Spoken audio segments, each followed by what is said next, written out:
All right, man. UFC 262 this freaking Saturday, and your boy's in on the road, so I'm able to watch it in the peace and quiet of my home. I am so stoked for this. UFC 262, the main event is a barn burner. You got Charles Oliveira, the Bronx, versus Michael Chandler. Yeah, I'll just get that main event off the top. You know, I had Charles Oliveira as my dark horse to be champion for a while now. When I made that statement, Michael Chandler wasn't signed with the UFC.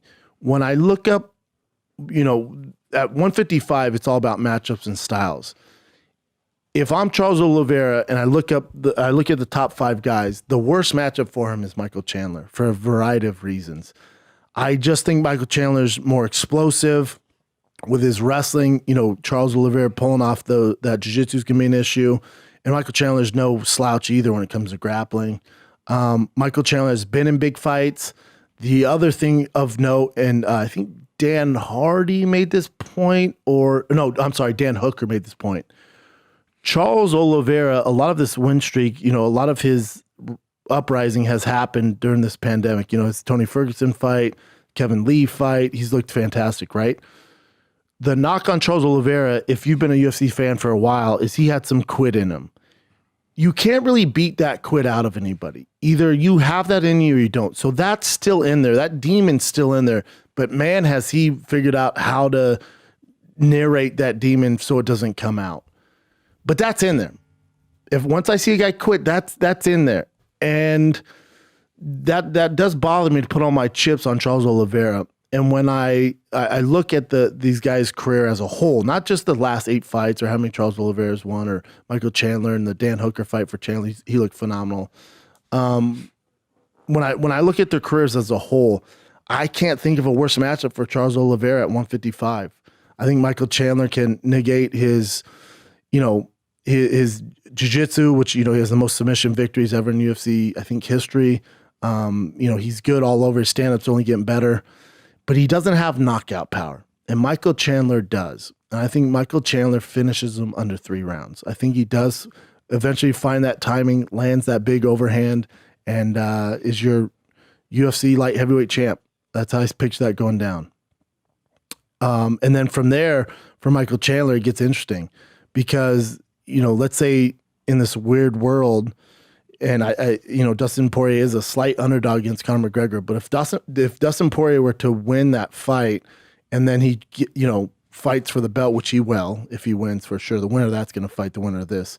So if Dustin Poirier were to win that fight, then Michael Chandler, Dustin Poirier is definitely a tougher matchup for Michael Chandler. After he beats Charles Oliveira, that's where it gets really, really tough for Michael Chandler. Justin Gaethje's a tough matchup stylistically. You have you got some monsters out there. So I think for Chandler, this is best case scenario. What I can't wait to see is if Dustin Poirier were to beat Conor and you have Dustin versus Michael Chandler, what the fuck is Theo Vaughn going to do? He rides both their nuts. Have you ever seen, if you're a football fan, do you remember when AJ Hawk was dating Brady Quinn's sister? And then they played in the national championship, Ohio State versus Notre Dame. And she had half her face painted for Notre Dame, half her face painted for Ohio State.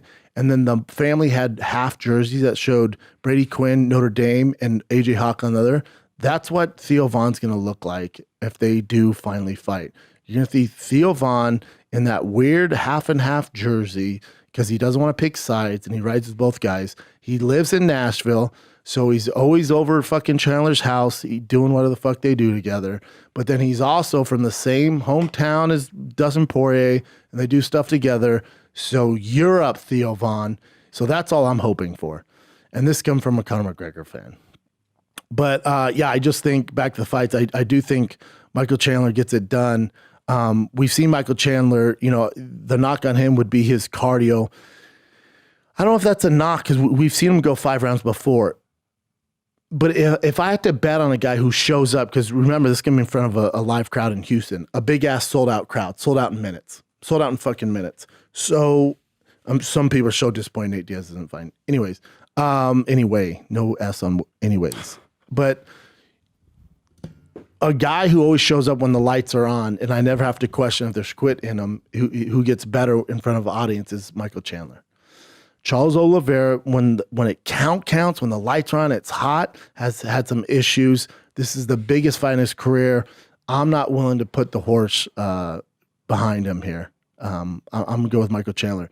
Even though I said Charles Oliveira is going to be champion of 155, he's my dark horse, I just don't like this matchup for him. Could be completely wrong. And Charles Oliveira does his thing and pieces him up like he did Tony Ferguson, but I doubt it. I really doubt it.